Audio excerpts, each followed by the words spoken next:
Entonces, hoy empezamos con el tema de átomo de hidrógeno, pero primero quiero que hablemos un poquito de cómo generalizamos toda esta notación que usamos nosotros de mecánica cuántica a un sistema de más de una partícula o más de un grado de libertad. Nosotros hasta ahora hemos hecho todos los cálculos que hemos hecho y bueno, las cosas que hemos visto hasta este punto han sido siempre por lo general, para sistemas de una partícula, ¿no? Entonces, los estados de momento angular que nosotros encontramos eran para un solo grado de libertad, para una partícula. Encontrábamos la componente Z y también mirábamos el autovalor del operador momento angular al cuadrado y formábamos un ket, pero ese ket se refería a los números cuánticos de una sola partícula, aunque eran dos números cuánticos, ¿no? Se referían a los números cuánticos de una única partícula. Nosotros, en cambio, vamos a estar interesados en estudiar un sistema como, por ejemplo, el átomo de hidrógeno, del que vamos a mirar varias cositas, ¿no? Varias cositas en detalle. Y entonces este sistema ya no es un sistema de una única partícula, sino que es un sistema que tiene dos grados de libertad, que tiene dos partículas. Y entonces primero nos interesa mirar un poquito estos sistemas, ¿no? Sistemas con dos grados de libertad. Y bueno, aclarar algunas cosas que son sobre todo de notación en la mecánica cuántica, con cómo vamos a trabajar con este tipo de sistemas. Entonces, los estados físicos para sistemas que tengan dos grados de libertad en general, no necesariamente tiene que ser dos partículas, sino pueden ser dos grados de libertad independientes, ¿no? Por ejemplo, podríamos estar interesados en ver el spin del electrón, pero también ver el momento angular del electrón en un átomo cualquiera. Esos dos grados de libertad son independientes y entonces tendríamos un sistema con dos grados de libertad. O podemos ver el átomo de hidrógeno, por ejemplo, el momento angular orbital del electrón y para el protón ver qué números cuánticos nos interesan. De pronto el spin del protón. Son dos grados de libertad independientes, ¿no? En todo caso, empezamos mirando rápidamente cómo se describen los estados físicos o cómo se representan los estados físicos para este tipo de sistemas. Entonces, los estados físicos se representan de la siguiente manera. Un estado físico para nosotros es siempre representado con un ket en la notación de Dirac, que pues es la notación moderna de la mecánica cuántica, ¿no? Y tal que dentro de ese ket vamos a poner los números cuánticos asociados a cada uno de los grados de libertad independientes. Pero miren que este N1 y N2 significan el conjunto de los números cuánticos asociados al grado de libertad 1. Es decir, dentro de N podría yo tener, por ejemplo, la componente Z del spin de la partícula 1 y el autovalor asociado al momento angular al cuadrado de la partícula 1, que son dos observables compatibles, ¿no? Eso sería números cuánticos asociados al primer grado de libertad. Lo mismo aquí, ¿no? Para N2, esta puede ser la segunda partícula que tiene ciertos grados de libertad. O podemos simplemente tener dos números cuánticos de dos partículas diferentes. En todo caso, son grados de libertad independientes. Entonces aquí lo pongo así. Sistemas con dos grados de libertad independientes. Ahora, este ket que está aquí, nosotros lo tenemos que entender de la siguiente manera. Lo tenemos que entender como el producto exterior entre estos dos kets. El ket para la partícula 1 y el ket para la partícula 2. Ahora, ¿esta notación qué significa? Esta notación que está aquí. Esta notación significa que ustedes van a coger los vectores de un espacio vectorial asociado a una partícula y van a coger los vectores del espacio vectorial asociado a otro grado de libertad o a otra partícula, la partícula 2, y van a formar todas las posibles combinaciones haciendo este producto exterior que está aquí. Y entonces aquí lo que tenemos básicamente es el producto de dos vectores que pertenecen a distintos espacios vectoriales. Y ese producto no es el producto usual, ¿no? No es 5 por 3 ni no. Es simplemente el producto de dos vectores que pertenecen a dos espacios vectoriales. No es un producto escalar ni es un producto cruz, ¿cierto? No son los productos como los conocen ustedes usualmente entre vectores, sino que es más un producto tensorial, ¿no? Lo único que yo estoy haciendo es expandir la base de vectores combinando dos espacios vectoriales. Entonces, por ejemplo, aquí la dimensión de la base del nuevo espacio vectorial que se obtiene a hacer este producto exterior entre estos dos vectores sería lo siguiente. Ustedes tienen la dimensión de esta base, sería igual a la dimensión de la base asociado al espacio vectorial 1 por la dimensión de la base asociada al espacio vectorial 2, ¿no? Entonces, por ejemplo, si ustedes tienen aquí un espacio vectorial de dimensión 3, ¿cierto? Por ejemplo, una partícula con momento angular 1. Mientras que para la partícula 1 tienen un espacio vectorial de dimensión 2, por ejemplo, una partícula de momento angular 1,5. Entonces, la dimensión de la nueva base va a ser evidentemente 2 multiplicado por 3, es decir, 6. 2 por 3, 6. Este nuevo espacio vectorial va a tener precisamente 6 vectores base. 6 vectores base, ¿no? Recuerden que cualquier otro vector, como siempre, se va a poder escribir como una superposición de los elementos de la base del espacio vectorial, por lo que no es necesario ponerse a mirar cómo se multiplican todos los vectores de ese espacio vectorial, sino que es suficiente ver cómo se multiplican los elementos de la base. Entonces, estos dos vectores que nosotros ponemos aquí, suponemos que son vectores ortonormales y que pertenecen a la base de un espacio vectorial. Este sería un vector que pertenece a la base del espacio vectorial del primer grado de libertad etiquetado con este 1, ¿no? Mientras que esto sería un vector que pertenece a la base del espacio vectorial del segundo grado de libertad que está etiquetado con este número 2. Esta base tiene una dimensión, esta otra base tiene otra dimensión. Para multiplicarlos, la regla es esta, ¿no? Yo multiplico un vector de un espacio por otro vector de otro espacio para obtener un nuevo vector de un espacio más grande, ¿cierto? Que contiene a los otros dos subespacios, que es precisamente este vector que está aquí, este vector que está acá. Entonces, este es un nuevo vector que yo construyo a partir del producto exterior de otros dos vectores de distintos espacios vectoriales. La nueva base, evidentemente, va a tener una dimensión que es igual al producto de las bases individuales. Al producto de las bases individuales. Y entonces uno puede construir la base y darse cuenta qué dimensión tiene, etcétera, ¿no? Lo que hemos estado haciendo para sistemas con una sola partícula. Se puede generalizar un poco para sistemas de más de un grado de libertad. Ahora, por otra parte, los observables físicos o los operadores, ¿cierto? Por otro lado, vamos a ponerlo así, las variables dinámicas, que pues nosotros sobre todo nos interesan son los observables físicos. Mire que variable dinámica y observable físico no significa lo mismo. Una variable dinámica es un operador que cambia con el tiempo, por ejemplo, el operador vector potencial asociado al campo magnético. El vector potencial asociado al campo magnético es un operador. Incluso es un operador hermítico, es decir, su hermítico es igual a sí mismo. Y entonces sería un buen candidato para un observable físico, pero es algo que no se puede medir en el experimento. Y como no se puede medir en el experimento, entonces es una variable dinámica, pero no es un observable físico. Los observables físicos son cantidades que se pueden medir en el experimento. Y no solo eso, sino que además se pueden representar con operadores hermíticos, para que los autovalores de esos operadores sean números reales, ¿sí? Entonces, nosotros estamos interesados sobre todo es en los observables físicos, ¿no?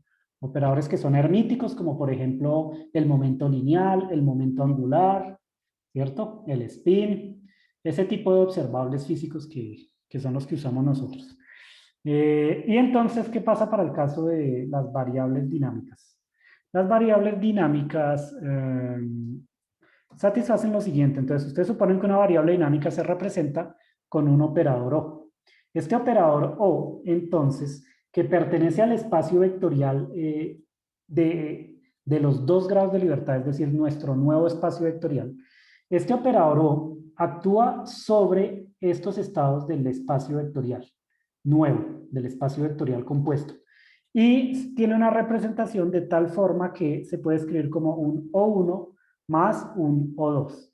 Pero ese O1 más 1, 2 se tiene que entender de la siguiente manera. Es en realidad un O1 producto exterior por un I2 más un I1 producto exterior O2. Aquí lo que estoy diciendo básicamente con esta notación es que O1 actúa únicamente sobre los elementos del espacio vectorial del grado de libertad 1. Es decir, O1 actuaría únicamente sobre este, sobre este ket.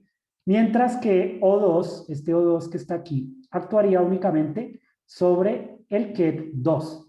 Y para que quede más claro, entonces uno escribe estos operadores de esta manera, como un producto tensorial, donde deja claro que O1 solo actúa sobre el espacio vectorial 1, mientras que esta identidad 2 en este caso actúa sobre el espacio vectorial 2. Y lo mismo aquí, ¿no? La identidad 1 actúa sobre el espacio vectorial 1, mientras que O2 actúa sobre el espacio vectorial 2.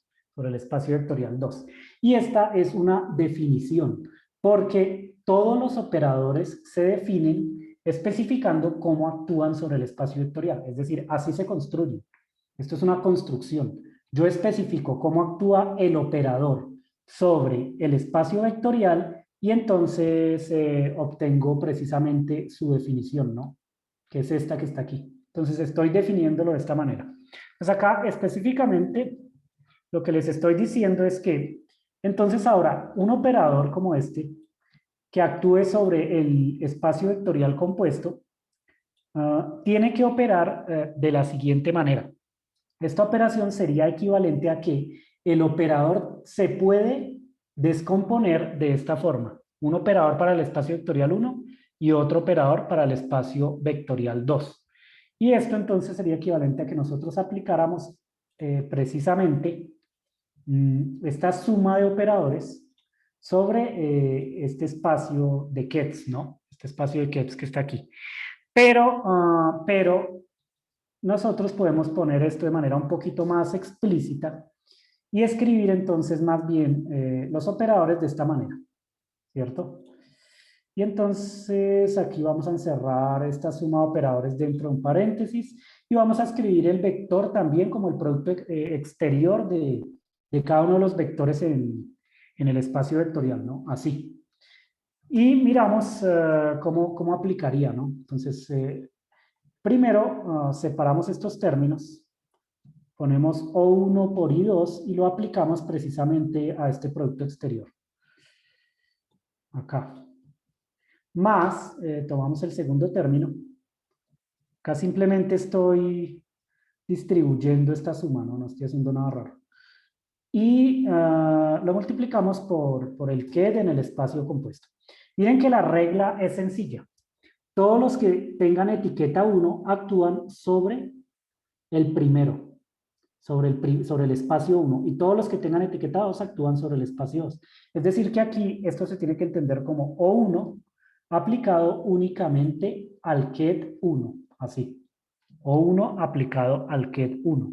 Mientras que I2 aplica al ket 2, así. Mientras que I2 aplica al ket 2, y aquí dejamos el producto tensorial. ¿Ven cómo se distribuye el producto? Todo lo que sea del grado de libertad 1 aplica únicamente sobre el vector 1, ¿no? Este operador O1 pertenece al espacio vectorial 1 y por lo tanto solo aplica sobre el ket que tiene esta etiqueta 1. Mientras que I2 es un operador que está definido sobre el espacio vectorial 2, no le hace nada al 1, solo al 2, ¿no? Y entonces actúa sobre el ket que pertenece al espacio vectorial 2. Y de manera totalmente análoga, entonces nosotros tendríamos aquí I1 aplicando sobre el ket para el primer grado de libertad. Y acá quedaría el espacio, perdón, el producto exterior con O2 multiplicando precisamente al ket del segundo espacio vectorial, ¿no? Entonces aplica sobre el ket del segundo espacio vectorial. Pero nosotros sabemos que I2 aplicado sobre el ket es el mismo ket. Mientras que si nosotros aplicamos este O, que es un observable físico, a uno de los autoestados, seguramente obtenemos un autovalor, ¿no? Entonces aquí vamos a suponer que O1 minúscula es el autovalor Y vamos a escribir esto de la siguiente forma. Ponemos N1 y acá ponemos I2 sobre N2, que es el mismo ket N2, ¿cierto? Más I1 sobre N1, pues da N1, ¿cierto? Así. Multiplicado por O2, O2 por N2. Donde ahora O minúscula 2 es el autovalor asociado al operador O mayúscula 2. Y como esto es un número, ustedes lo pueden poner donde quieran, porque recuerden que al ser estos operadores, al ser observables físicos, entonces sus autovalores son números reales. Son números reales. Y entonces yo puedo poner este número acá. Miren que estamos asumiendo que este conjunto de kets forman una base completa, es decir, son precisamente autoestados de los observables, pero eso siempre se hace, ¿no? Siempre se trabaja con una base vectorial de estados que son, no solamente son estados ortonormales, sino son autoestados de los observables. Entonces esto no es nada raro que lo hagamos y además siempre es posible bajo ciertas transformaciones lineales o bajo ciertas superposiciones lineales ir de una base a otra, ¿no? Entonces, ¿dónde trabaja uno? En la base de los autoestados de los observables. Se cambia de base y ya. Si no está ahí, pues va para esa base, porque es más fácil trabajar ahí, ¿no? Y entonces factorizamos un poquito esto, nos queda O1 más O2, y acá nos quedaría entonces este producto exterior de kets, mostrándonos cómo es básicamente la regla de operación, ¿no? Pues miren que, vuelvo y copio esto aquí, escribámoslo en otra línea. Miren que este producto exterior de kets, entonces me permite decir cómo se aplica un operador en general sobre un ket de un espacio vectorial compuesto, ¿no? Lo único que tienen que hacer es, aquí ya de manera más intuitiva, en lugar de ponerse a hacer todo este desarrollo que yo escribí explícitamente, ustedes simplemente dicen el primer operador únicamente actúa sobre el primer número cuántico asociado al grado de libertad 1. Y entonces O1 aplicado sobre N1 pues me da este autovalor O1 pequeño, ¿no? Mientras que el segundo únicamente aplica sobre el segundo grado de libertad, de tal forma que O2 sobre N2 da este O2 pequeño, y todo esto multiplicado de nuevo por el autovector en el nuevo espacio vectorial compuesto. Eso quiere decir que se puede tratar de hacer esto de manera automática, ¿no? Digamos, yo acá les muestro explícitamente cómo se tiene que entender, pero ya más adelante uno sabe que simplemente está pendiente de qué tipo de operador va a aplicar y a qué espacio vectorial pertenece, ¿no? Es la idea. Tiene que mirar a qué espacio vectorial pertenece y dónde aplica. Ahora, por otra parte, nosotros tenemos que tener presente que como estos dos grados de libertad son independientes, el conmutador de los operadores que actúan sobre espacios vectoriales diferentes tiene que ser cero. Es decir, esos dos operadores conmutan. Y como conmutan, entonces son observables compatibles. Eso quiere decir también que si ustedes tienen dos grados de libertad independientes, entonces pueden poner los autovalores de esos grados de libertad independientes en un ket.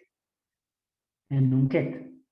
Porque entonces los operadores que actúen sobre esos grados de libertad independientes son operadores compatibles, conmutan, que es lo que están observando aquí.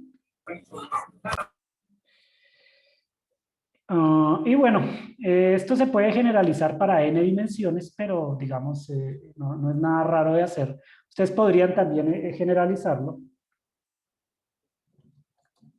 para n dimensiones y entonces ya no tendría uno un espacio vectorial que tiene solo estos dos grados de libertad, sino que aquí uno podría poner n1, n2, n sub 3, ¿cierto?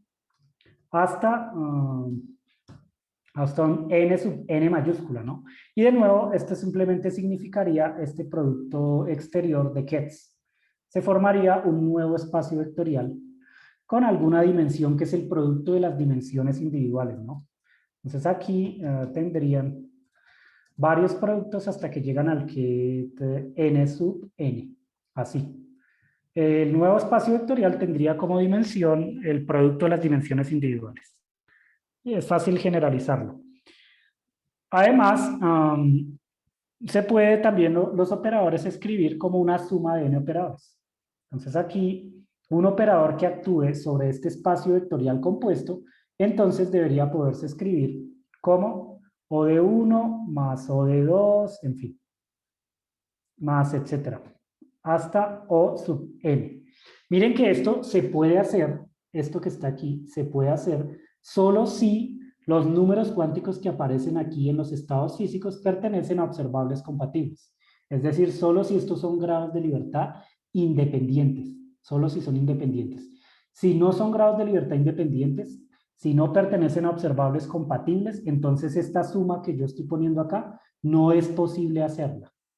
Es decir, no es posible escribir un operador como la suma de estos operadores para cada uno de los grados de libertad independientes. Por lo que a este tipo de espacio vectorial, donde se puede hacer estas dos cosas, escribir el vector así y los operadores así, se les conoce como una representación acoplada de los operadores. Entonces acá yo les escribo esto. Esto es una, o la base acoplada. Esto es base en la base acoplada. Estas dos cosas que están aquí. Se les conoce como la base acoplada y tiene que ver con que los números cuánticos que aparecen aquí pertenecen a observables compatibles, es decir, si ustedes le aplican estos observables acá, cada uno de estos observables va a conmutar mutuamente, ¿no? Entonces aquí ustedes simplemente especifican que esto es válido si OI con OJ igual a 0 para I y J que va pues desde 1 hasta N, ¿no? Desde 1 hasta N. Entonces conmutan, deben conmutar mutuamente. Y bueno, vamos a ver un poquito por qué. Entonces, esto simplemente es una generalización que quiero que tengan en la mente de cómo pasa uno de un sistema de una sola partícula a sistemas con más de una partícula, ¿no? Para dos partículas o en general para n partículas, uno trabaja ahora con este tipo de estados físicos, con estos que están aquí, pero también trabaja con operadores que lo ideal es que se puedan escribir de esta manera, ¿no? Como la suma de dos operadores que actúan cada uno en uno de los espacios vectoriales. Esa es la idea, poder trabajar con operadores de este tipo. Pero uno solo puede trabajar con un operador que se puede escribir como esta suma en la base acoplada. Eso quiere decir que tengo que asegurarme de que los números cuánticos que yo pongo acá pertenezcan a observables compatibles. Si no es así, yo no puedo escribir el operador de esta manera. Miramos entonces algunos ejemplos de esto. Por ejemplo, piensen en dos partículas de spin un medio, ¿no? Ponemos así. O mejor para que no quede tan sencillo. Una partícula con spin S igual a un medio y momento angular orbital L igual a 1. Momento angular orbital L igual a 1. Es decir, puede ser un electrón. ¿Cómo escribiría uno en este caso los estados físicos? Los estados físicos entonces lo deben escribir así. Un ket en donde aparecen los grados de libertad para cada una de las partículas. Entonces, para la partícula 1 en esta base vectorial, aunque acá no tenemos dos partículas, sino tenemos dos grados de libertad independientes, ¿no? Tenemos el spin del electrón o de una partícula cualquiera y el momento angular L igual a 1. Entonces, el primer grado de libertad es el spin. Y uno entonces pone todos los números cuánticos compatibles asociados al spin.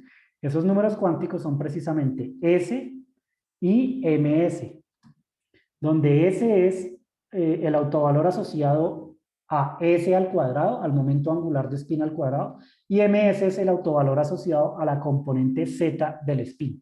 Por otra parte, para el segundo grado de libertad, que en este caso sería el momento angular orbital, ustedes tendrían que poner L y poner M. Pueden llamarlo también M sub L, ¿no? Acá es usual a veces poner un punto y coma, ¿no? En lugar de una coma, para que quede claro que se están separando los 2 grados de libertad. Miren que estos 2 grados de libertad son independientes. ¿Eso qué quiere decir? Que el momento angular orbital y el momento de spin pertenecen a espacios vectoriales diferentes y, por lo tanto, los operadores asociados a esos 2 grados de libertad conmutan. Si ustedes hacen el conmutador del momento angular orbital con el operador spin, eso tiene que darle 0. Tiene que darle 0, ¿no? Así como está aquí. Porque pertenecen a grados de libertad diferentes. Y bueno, entonces esto se puede escribir de manera un poco más explícita de la siguiente forma.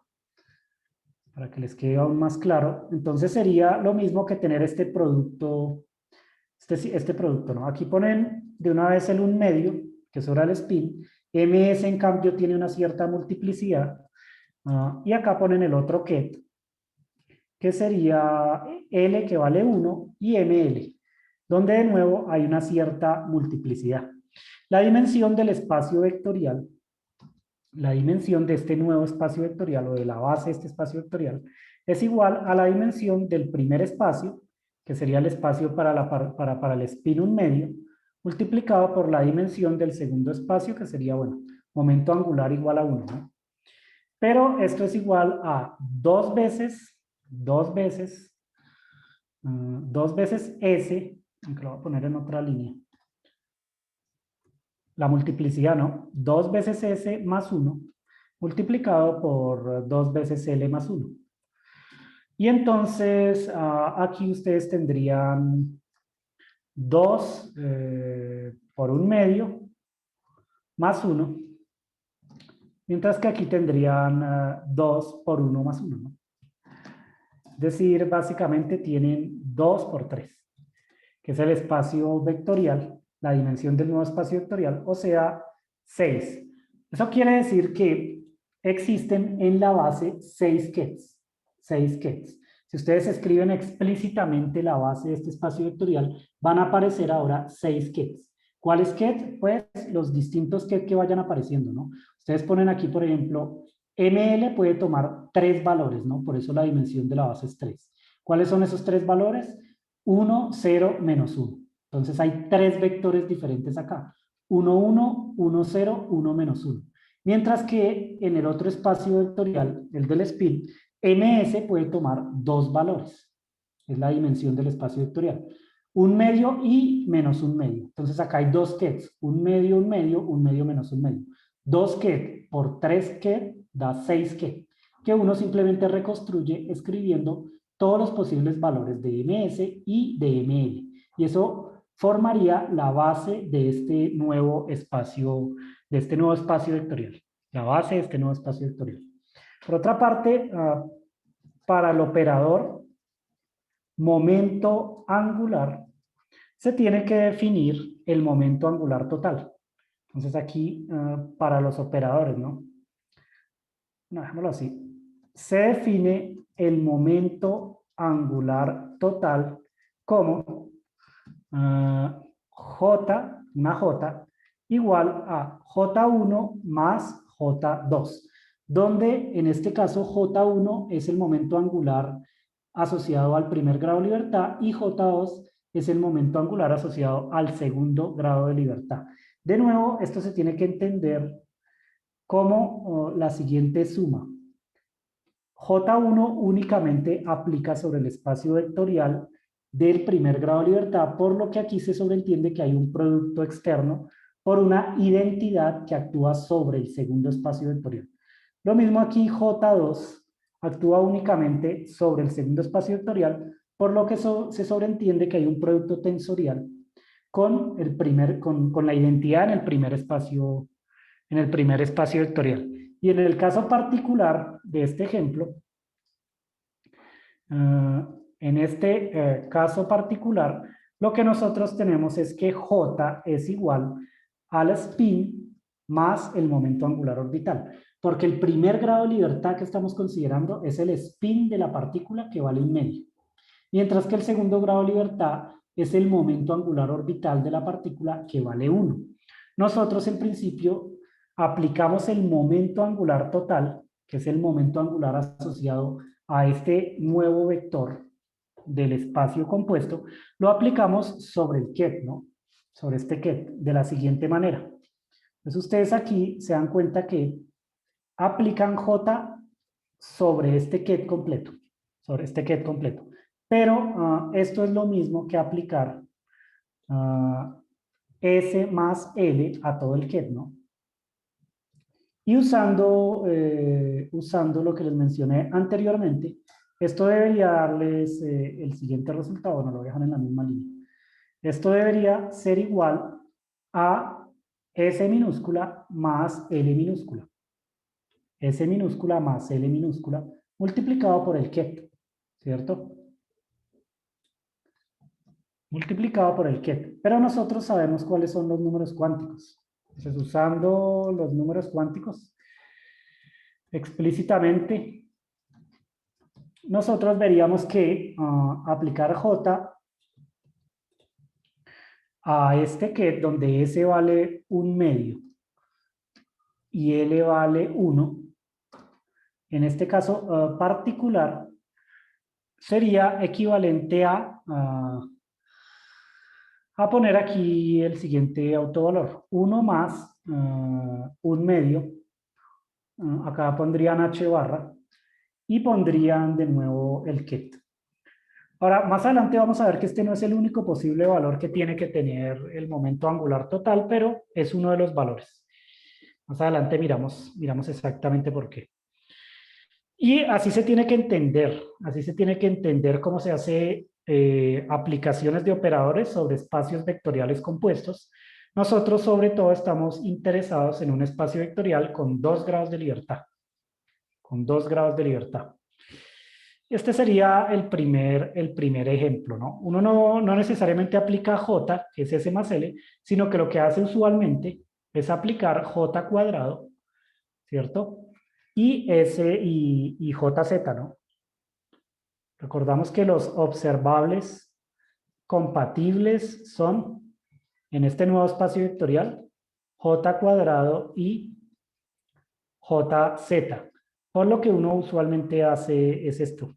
Aplica JZ a este espacio vectorial y tiene que obtener evidentemente MS más ML por H barra y por el ket.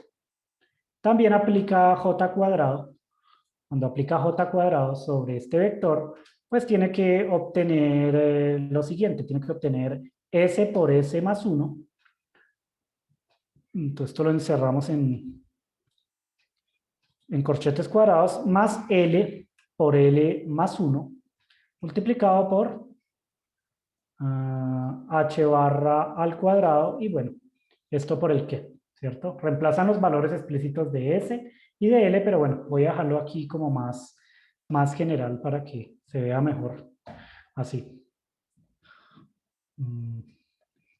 Dejemos el S y el L, no lo especificamos en todos estos lugares.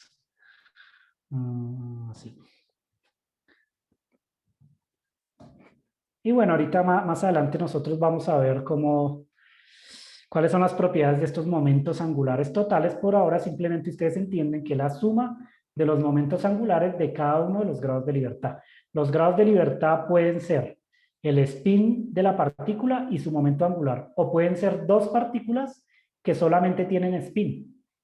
El spin de una partícula más el spin del otro. Por ejemplo, un sistema de dos partículas ligadas que no tienen un momento angular asociado.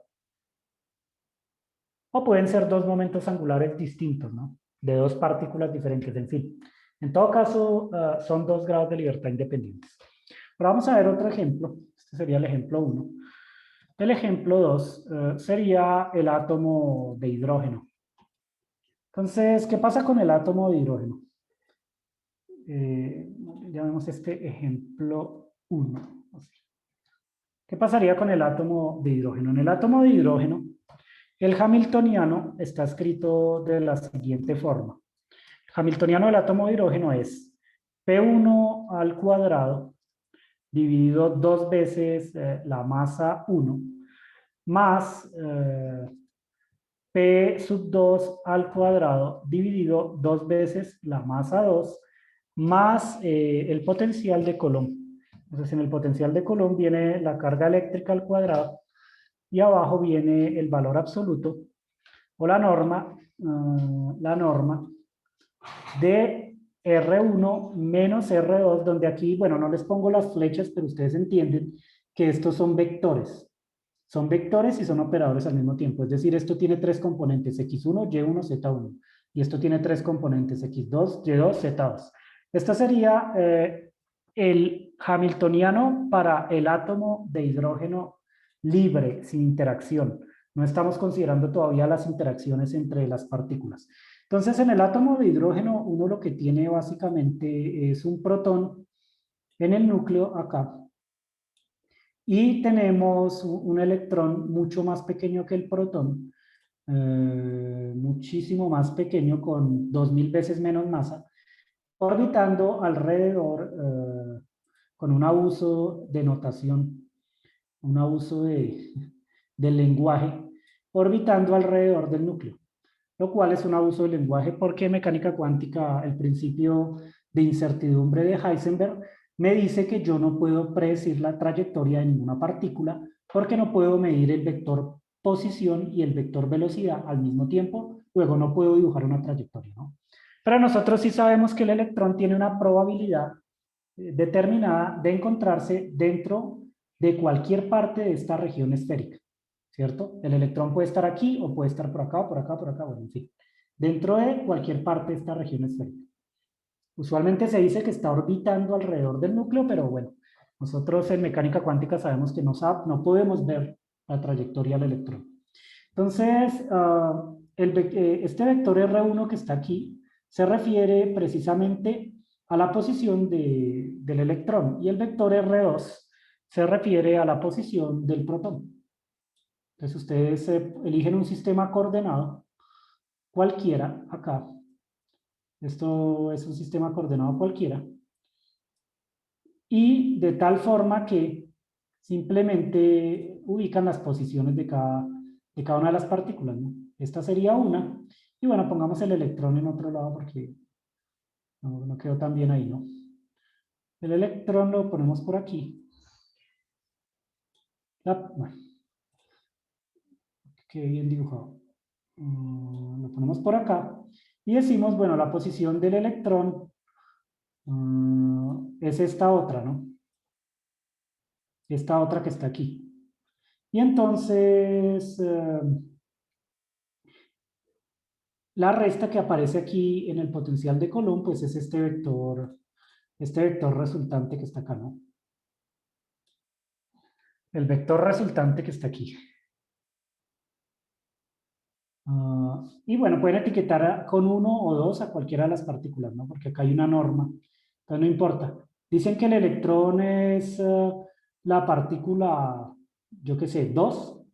A esta la llaman 2. Ponemos aquí la etiqueta. Esta sería la partícula 2, que es el electrón. Así. Y el protón que está en el núcleo sería la partícula 1. Pueden también ponerle como índices en vez de 1 y 2, poner una E y una P. Una E y una P, pero pues eso suele etiquetarlas con números, ¿no? De tal forma que esta flecha negra, pues evidentemente es R1 menos R2, ¿sí lo ven? Es evidente, ¿no? Si este es R2, si este es R1, entonces R2 más delta R igual a R1, o delta R igual a R1 menos R2, ¿no? A esto me estoy refiriendo precisamente. Esta distancia que está aquí es este vector negro. Noten que este hamiltoniano es invariante bajo traslaciones y bajo rotaciones, porque aquí se está considerando que el átomo de hidrógeno se encuentra en el vacío, y el vacío es un espacio homogéneo y además es isotrópico. Eso quiere decir que es invariante bajo rotaciones y bajo traslaciones, ¿no? La teoría.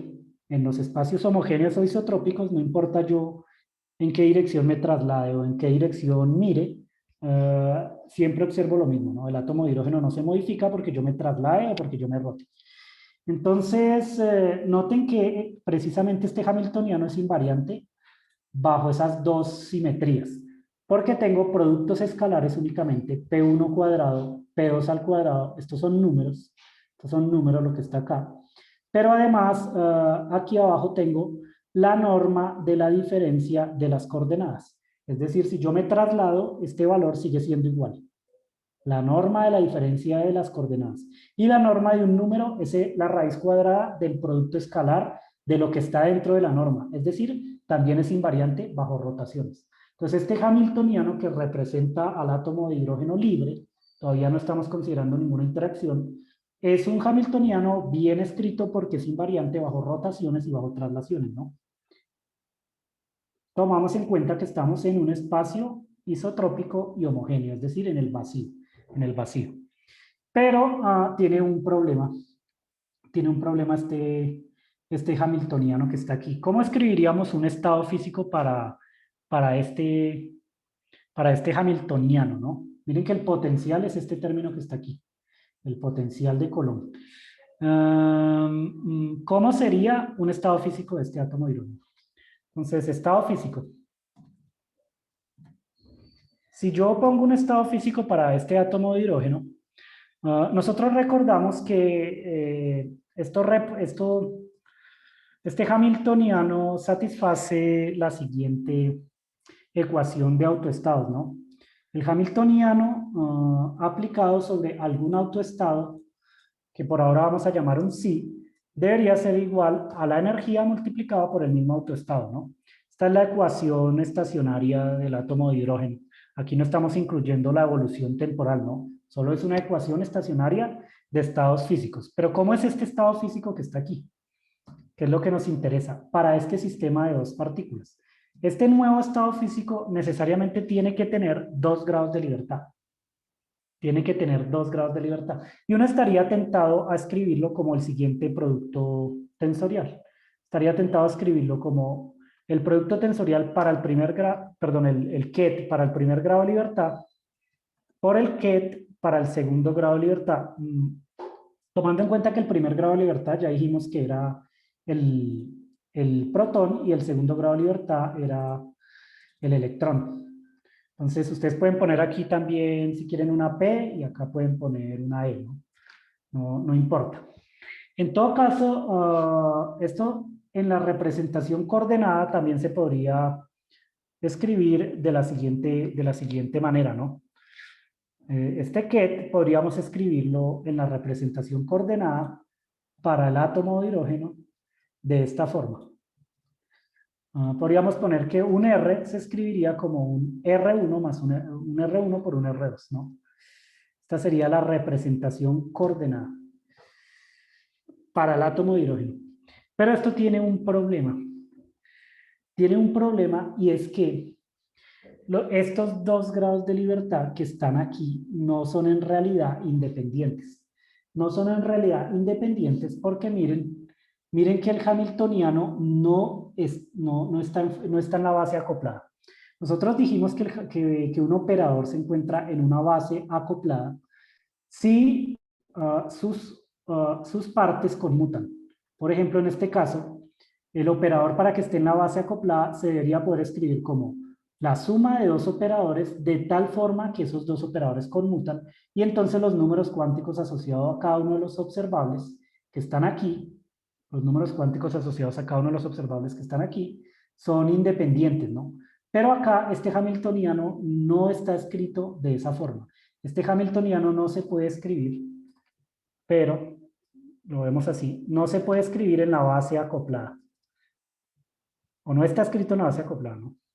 Aunque no se pueda, sino que no está escrito así. Se dan cuenta que este hamiltoniano no se puede escribir como un hamiltoniano para el grado de libertad 1 más un hamiltoniano para el grado de libertad 2, porque está este término de mezcla. ¿Sí lo ven? Si solo estuviera el término cinético, P1 cuadrado sobre 2M1 más P2 cuadrado sobre 2M2, sí se podría escribir así, ¿no? Como un hamiltoniano para el grado de libertad 1 más un hamiltoniano para el grado de libertad 2. Pero como aparece este término que mezcla los grados de libertad, miren que tienen R1 menos R2, yo no puedo separar una contribución para el grado de libertad 1 de otra contribución para el grado de libertad 2. Por lo que este hamiltoniano, como está escrito aquí, no está en la base, no está en la base acoplada. Estos números cuánticos R1 y R2 no son adecuados o no son los más convenientes para trabajar este sistema de dos partículas, tomando en cuenta que yo no puedo escribir este hamiltoniano como esta suma de dos hamiltonianos. Es decir, aquí se los aclaro, no está en la base acoplada. Y entonces, si ustedes hacen el conmutador de las partes de este hamiltoniano, por ejemplo, toman este como el primer grado de libertad y lo conmutan con esto, eso no les va a dar cero, ¿no? O si cogen más bien esta parte que está acá y lo conmutan con el resto, tampoco les va a dar cero, ¿no? O si cogen todo esto que está aquí y lo conmutan con este término, no les da cero. Entonces, des en cuenta que no está escrito de manera conveniente porque no se puede escribir como la suma de dos observables compatibles. Eso no es conveniente. No es conveniente porque nosotros tenemos que tener en los que siempre los números cuánticos asociados a observables compatibles. Y aquí definitivamente no podemos hacer esto. Esto no lo podemos hacer. No podemos hacer eso.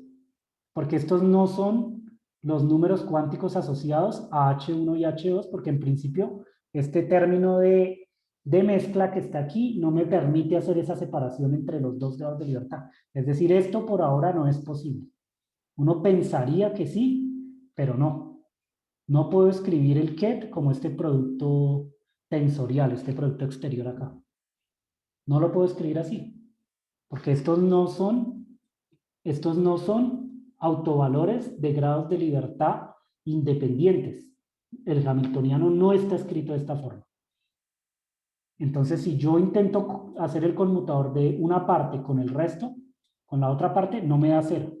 No es posible que yo tenga esto. Es lo que quiero. Y parece intuitivo, pareciera que uno pudiera hacer esto, ¿no? Uno dijera, no, pero R1 y R2 son coordenadas independientes y conmutan. Sí, R1 y R2 sí conmutan. Pero nosotros no le estamos aplicando el operador de las coordenadas, ¿no? No queremos ver aquí cómo es la coordenada. Y lo que queremos ver es cómo actúa el hamiltoniano sobre este estado, ¿no? Es decir, este no es un buen autoestado del hamiltoniano, aunque podría ser un autoestado del operador coordenada. Es decir, ustedes podrían poner aquí un operador Q, que es el operador coordenada. De tal forma que Q aplicado a R1, pues saca el autovalor R1. Esto sí es un buen autoestado para el operador coordenado, ¿no? O incluso para el operador momento lineal, pero no es un buen autoestado para el hamiltoniano. No es un autoestado el hamiltoniano porque no se puede escribir el hamiltoniano de esta forma. Entonces, ¿sí es claro o no? ¿O hay alguna duda con esto?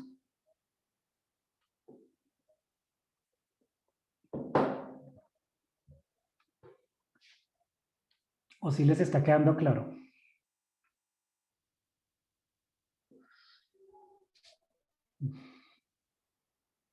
Y entonces, ¿qué tenemos que hacer?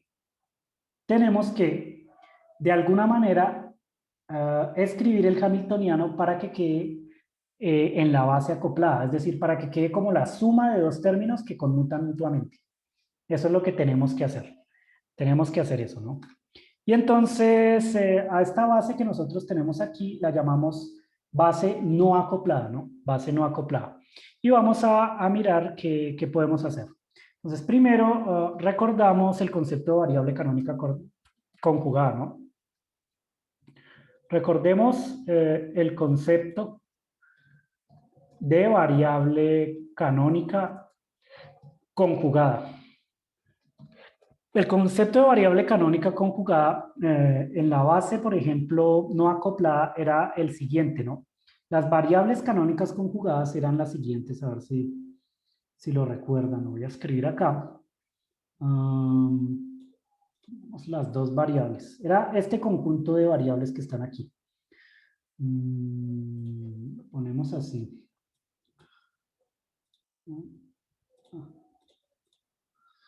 Para la base no acoplada, aquí en la base no acoplada, nosotros tenemos que las variables canónicas conjugadas son estas. R1 con P1 y R2 con P2. Estas variables se llaman variables canónicas conjugadas porque satisfacen las siguientes relaciones de conmutación. Satisfacen las siguientes relaciones de conmutación. Se satisface que el conmutador de R1 con P1, miren que estos son vectores, ¿no? Entonces en general tienen componentes que voy a llamar alfa, aquí en este caso, y beta aquí, donde alfa puede ser X, Y o Z, o 1, 2 y 3. Si ustedes hacen este conmutador, esto les va a dar I por H barra por una delta de alfa beta. Cuando dos coordenadas satisfacen esta relación de conmutación, se dice que son variables canónicas conjugadas. Es decir, R1 es la variable canónica conjugada de P1 y viceversa, porque si ustedes hacen el conmutador, les da IH barra, les da distinto de cero. Por otro lado, R2 es la variable canónica conjugada de P2 o P2 es la variable canónica conjugada de R2, porque cuando ustedes hacen el conmutador, eso les da distinto de cero y de hecho les da esto, ¿no? IH barra por delta alfa beta. A esas dos coordenadas que satisfacen estas relaciones de conmutación se les llama variables canónicas conjugadas. Entonces, R1 es una variable canónica conjugada con P1 y R2 es una variable canónica conjugada con P2. Por otra parte, si ustedes hacen los conmutadores mezclados, ellos siempre van a dar cero. Si ustedes hacen el conmutador de R1 con P2, eso da cero, porque son dos grados de libertad independientes. Si hacen P1 con P2, da cero. Si hacen P1 con R2 da 0 y si hacen R1 con R2 da 0, ¿no? Da 0. Entonces, al conjunto de operadores que satisfacen estas relaciones de conmutación, incluidas las que dan 0, se le conoce como un conjunto de variables canónicas conjugadas. Es el conjunto de variables canónicas conjugadas. Tienen que satisfacer que las dos variables que pertenecen al mismo grado de libertad no conmutan, ¿cierto? Sino que el conmutador es distinto de cero, mientras que entre variables de distintos grados de libertad, el conmutador sí vale cero. Sí vale cero. Entonces, eso es un conjunto de variables canónicas conjugadas. Ahora, si nosotros lo que queremos es poder escribir este hamiltoniano de tal forma que sea la suma de dos operadores que sean observables compatibles, lo que debemos hacer es un cambio de coordenadas. Debemos cambiarnos de esta variable, de este conjunto de variables canónicas conjugadas en la base no acoplada a otra base. Tenemos que ir a otra base de variables, que también tienen que ser variables canónicas conjugadas. Es decir, hay que hacer un cambio de coordenadas. Se debe hacer un cambio de coordenadas. El cambio de coordenadas que se hace es ir al centro de masa. Si nosotros vamos al centro de masa, entonces este hamiltoniano se puede escribir en una forma acoplada. Miren que tienen que tener cuidado con la palabra acoplada porque hay gente que confunde la palabra acoplar con mezclar, ¿no? No es lo mismo que esté mezclado a que esté acoplado. Algo está acoplado si usted puede distinguir sus partes. Por ejemplo, desde un punto de vista geométrico, este cubo está acoplado a este otro porque usted puede separar las dos partes. Como las figuras en Tetris, ¿no? Las figuras cuando van cayendo desde arriba y usted las acomoda bien, se van acoplando. Pero usted puede distinguir las partes, las puede separar. Esto sería algo acoplado. Algo mezclado es que usted no puede distinguir, no puede separar las partes. Entonces imaginan que acá hay una intersección que ustedes no pueden separar. ¿Sí? Esta figura no se puede separar en dos. Entonces, como por ejemplo este caso que tenemos aquí, donde hay un término de mezcla que no permite que yo separe esto en dos grados de libertad independientes porque los grados están mezclados acá.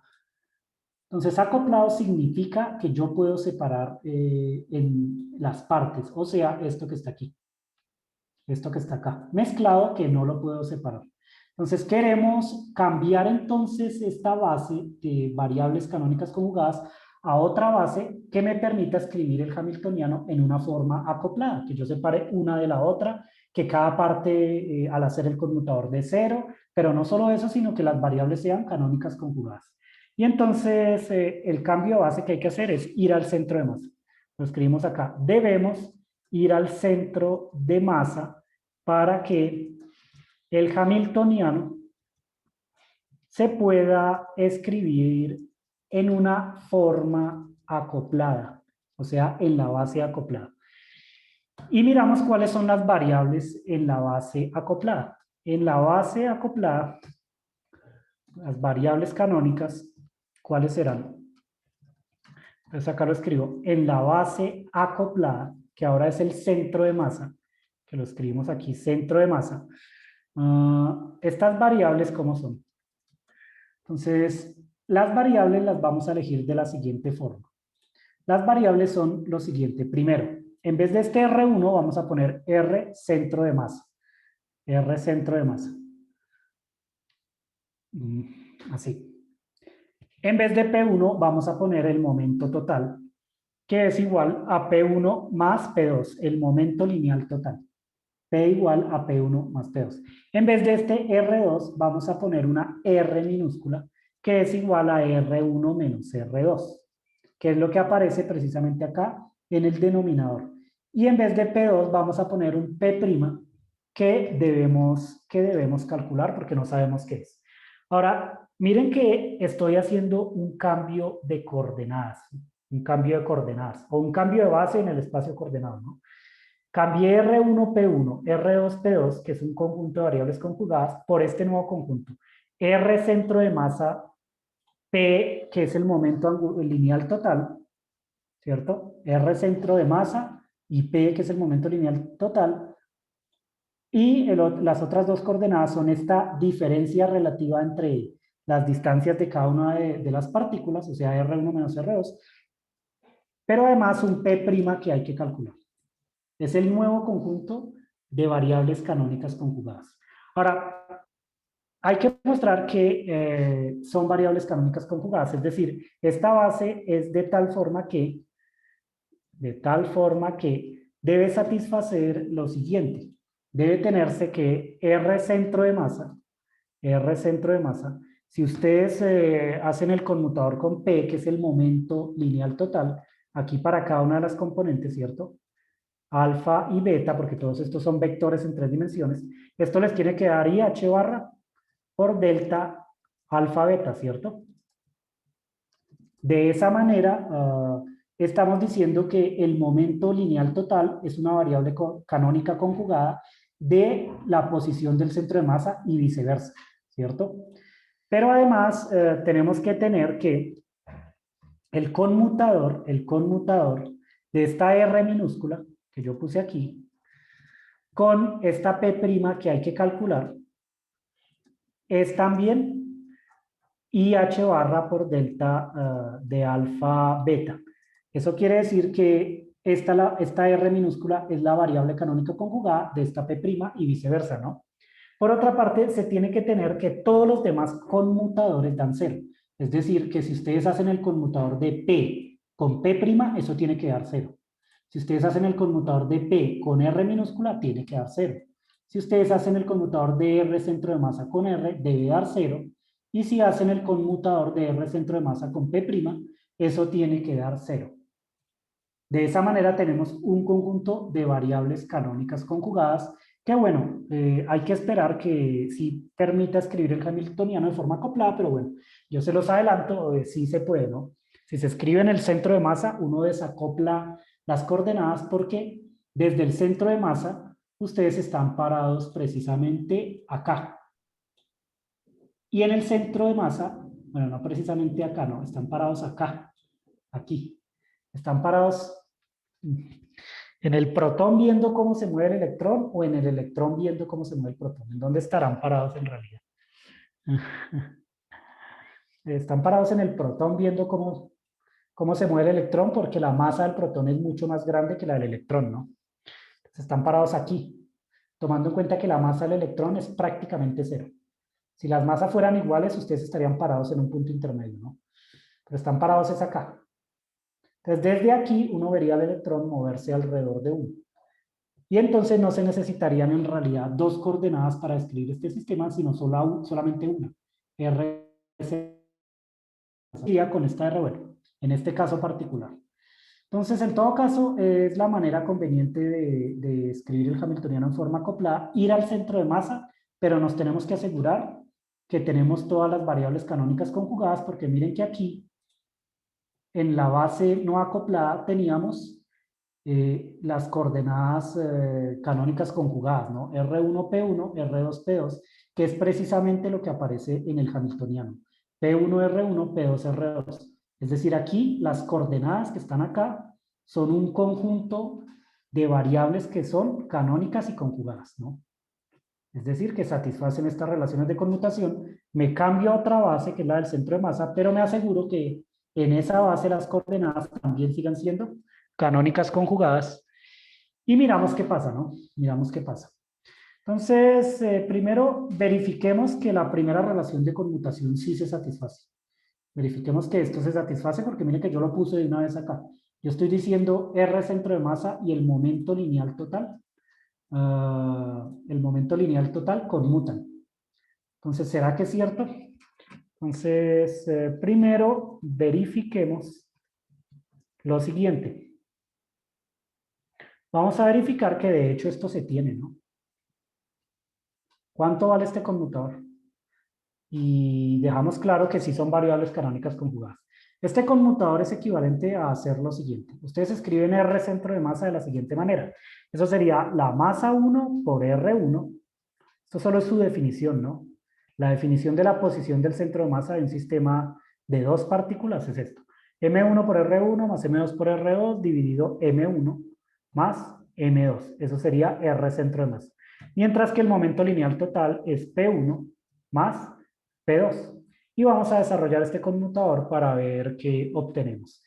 Primero, es claro que de este conmutador solamente sobreviven los términos que tengan el mismo índice. Es decir, si ustedes cogen el primer término R1 y le hacen el conmutador con P1, da distinto de 0. Pero si le hacen el conmutador con P2, da 0, ¿no? Entonces el conmutador de R1 por el coeficiente que tenga atrás, ¿no? Por el conmutador, el conmutador de R1 con P2 tiene que dar 0, ¿no? Entonces ese término no contribuye. Por otra parte, el conmutador de R2 con el coeficiente que tenga atrás. Y P1 tampoco contribuye, ¿no? Porque son grados de libertad independientes. Entonces este término tampoco está. El que sí estaría es R2 con P2. Entonces, para no estar escribiendo tanto, vamos a poner de una vez únicamente lo que contribuye. Primero, contribuiría este término. M1 con R1 y acá abajo ponen M1 más M2 más M2 y hacen el conmutador con el primero, ¿no? Con P1. Miren que no pongo el P2 porque tiene que dar 0. Tiene que dar 0, ¿no? Entonces de aquí miren que es R1 multiplicado por un coeficiente que es todo esto. Y solamente contribuye la parte de P1 al conmutador. Este P2 que está aquí no contribuye porque ¿qué pasa cuando ustedes hacen el conmutador de R1 con P2? Pues eso da 0. Son 2 grados de libertad independientes. Entonces aquí solamente dejo P1. Más una expresión totalmente análoga, pero con R2 y con P2. De nuevo, aquí entonces tendría M2, tendría R2, y miren que acá solamente contribuye P2, no contribuye P1, porque si ustedes hacen el conmutador de R2 con P1, eso les da 0, porque son grados de libertad independientes. Luego solo pongo el P2, y estos son los únicos dos términos que contribuyen. Esto que está atrás de R1 es un coeficiente, es un número, por lo que sale el conmutador. Sale el conmutador, propiedades del conmutador, ¿no? Es un número, sale el conmutador. Y lo mismo acá. Esto es un número que conmuta con todos los operadores, ¿no? Entonces sale el conmutador. Y entonces los únicos dos términos que contribuyen son estos. Pero nosotros sabemos muy bien cuánto vale este conmutador, porque esa es la relación de conmutación de la base no acoplada, ¿no? Lo tenemos aquí. Y entonces si nosotros ponemos los índices, aunque aquí yo no se los puse, sale I por H barra por el delta de alfa beta, ¿no? Entonces escribimos esto en términos de sus índices. ¿Y qué obtendríamos? A ver. Obtendríamos lo siguiente. Este R1 con P1 en realidad son vectores, tienen 3 índices, por lo que acá ustedes tienen que poner IH barra por delta de alfa beta, así. Mientras que el segundo conmutador R2 con P2 también vale lo mismo, ¿no? IH barra delta de alfa beta, pero ustedes factorizan IH barra por la delta y les queda lo siguiente. Les queda M1 sobre M1 más M2, así, más M2 sobre M1 más M2, multiplicado por I por H barra por esta delta de alfa beta.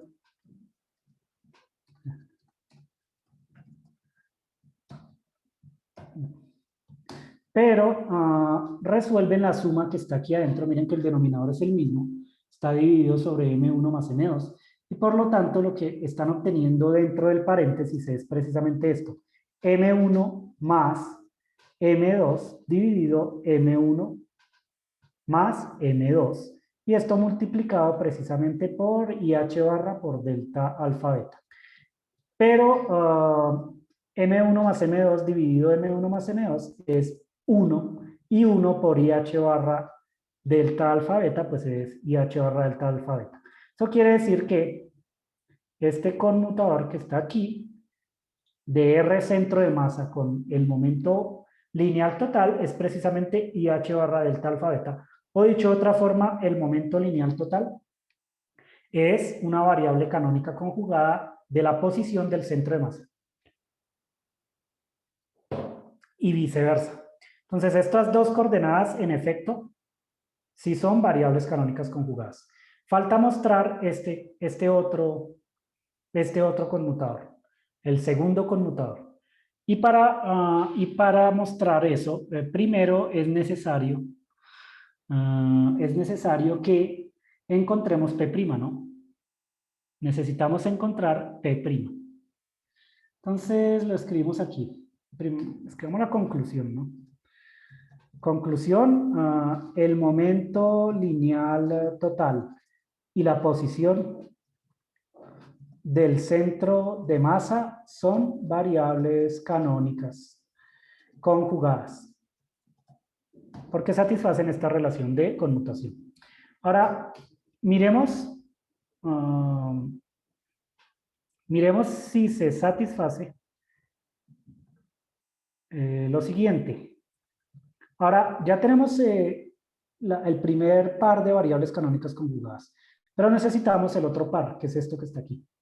Necesitamos encontrar esta relación que está aquí, que significa encontrar un P' tal que al hacer el conmutador con R minúscula obtenga IH barra. Si encuentro P' que conmute con este R minúscula, entonces tengo mi conjunto completo de variables canónicas conjugadas. Miramos eso cómo lo hacemos, ¿no? Debemos encontrar primero esta P'. Debemos encontrar primero P'. Y para eso hacemos lo siguiente. Vamos a calcular esta amplitud de probabilidad que voy a escribir acá. Calculamos lo siguiente. Vamos a poner un ket R alfa, ¿cierto? Que es una de las componentes de este vector posición, que es la distancia relativa entre las partículas. Y vamos a poner aquí P' beta, ponemos beta acá, P' beta, aunque el prima lo voy a dejar aquí. Mientras que en el ket ponemos un estado arbitrario psi. Entonces miren que estamos mirando cuál es la representación coordenada de P'. Para ver la representación coordenada de P' hay que calcular esta amplitud, ¿no? Esta amplitud que está aquí, que simplemente es aplicar P' a un ket en la representación coordenada. Y esto entonces es igual a lo siguiente. Esto sería igual a menos, menos I por H barra, menos I por H barra, la derivada parcial con respecto a R, aquí ponemos R beta, con respecto a R beta, por aplicada al campo psi, que es función de R alfa. Alfa.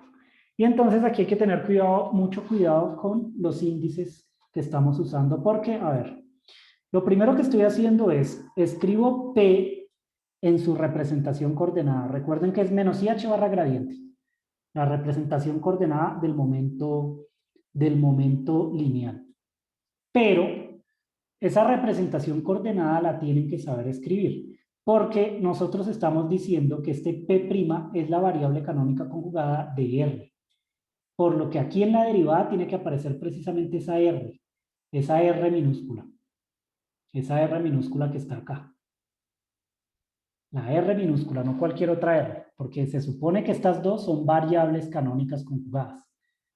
En el caso de que yo tuviera aquí P sin la prima, que es el momento lineal total, ustedes aquí no podrían poner esta R minúscula, sino tendrían que poner R centro de masa. R centro de masa. O si tuviera P1 en lugar de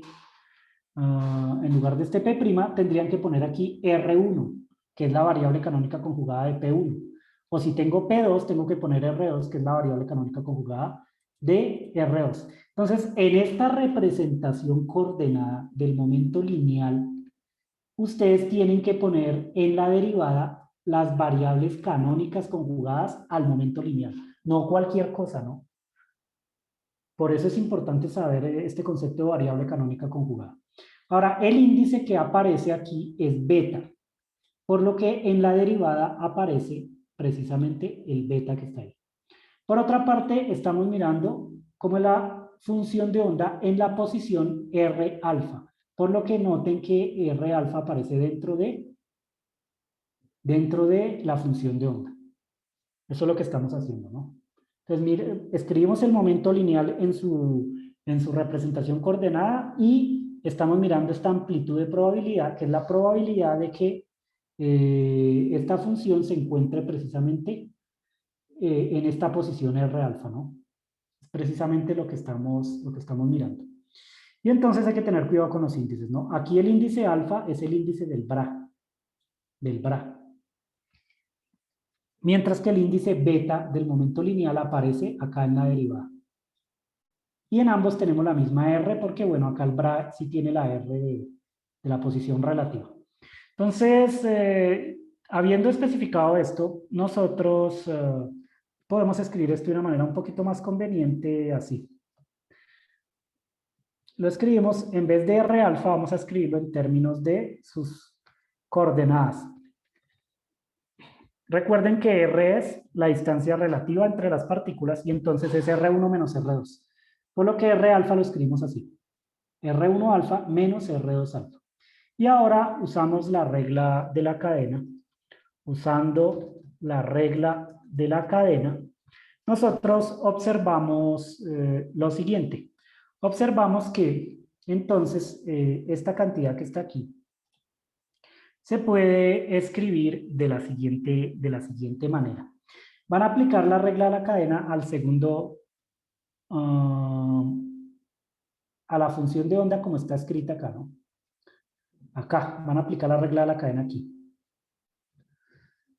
Pero no vamos a poner el argumento que aparece dentro de este estado físico, de este psi, para no estar escribiendo tanto. Ya sabemos que psi depende de R1 menos R2.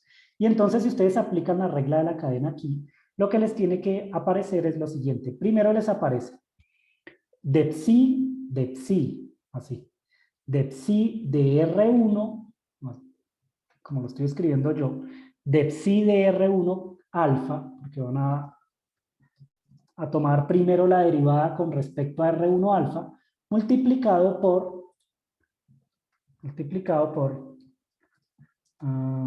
la derivada parcial de R1 alfa con respecto a R beta.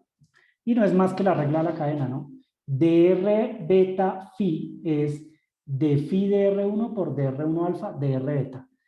Más, lo escribo acá entre paréntesis, todo esto, más, como son dos coordenadas las que aparecen en el argumento de psi, aquí tienen que tener de psi de R2 alfa, de R2 alfa por dr beta. Y uno, bueno, usa la regla de la cadena para cada uno de los argumentos que aparezcan en la función, ¿no? Como acá solo hay dos, pues entonces solamente ponemos dos, como está aquí, justo como está acá. Pero nosotros podemos escribir esto de una manera más conveniente, ¿no? Primero, este menos IH barra lo vamos a dejar en cada uno de los términos, ¿no? Acá simplemente dejé el paréntesis para que, bueno, para que vieran que lo único que hice fue usar la regla de la cadena sobre esta derivada acá, ¿no? Pero ahora vamos a distribuir este menos IH barra en ambos términos. ¿Y qué obtendríamos? Obtendríamos lo siguiente. Vamos a escribir esto dentro de un paréntesis más, tendríamos ahora dentro del otro paréntesis menos IH barra, bueno, un término muy similar, ¿no? Menos IH barra, pero aquí con respecto a 2 la derivada, ¿no? Menos IH barra, la derivada parcial con respecto a R2 alfa de la función de onda psi y multiplicado por esto que está aquí. Lo único que hice fue distribuir el IH barra. Pero ustedes saben que es esto, que es menos IH barra, la derivada parcial con respecto a R1 alfa de este. ¿Esto qué sería? ¿Esto qué es? ¿Qué sería menos IH barra, la derivada con respecto a R1 de esta función de onda psi? ¿Eso sería qué? Es la representación coordenada de qué operador.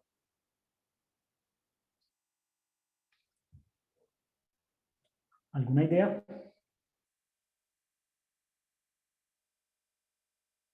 ¿O no están entendiendo?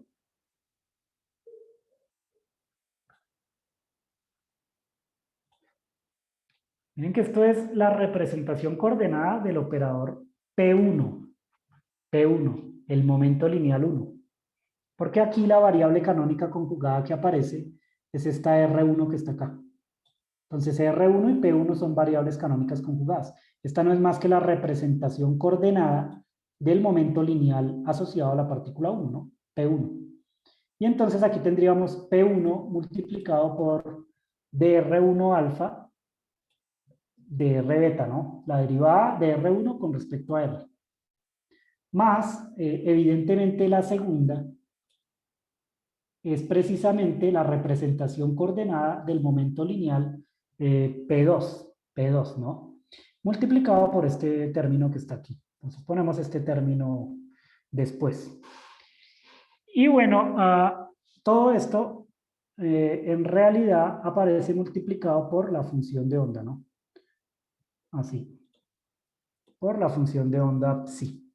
Porque, bueno, toman en cuenta que lo que es la representación no es toda la derivada de phi, sino únicamente menos IH barra, la derivada con respecto a R1 alfa, ¿no? Sin el psi.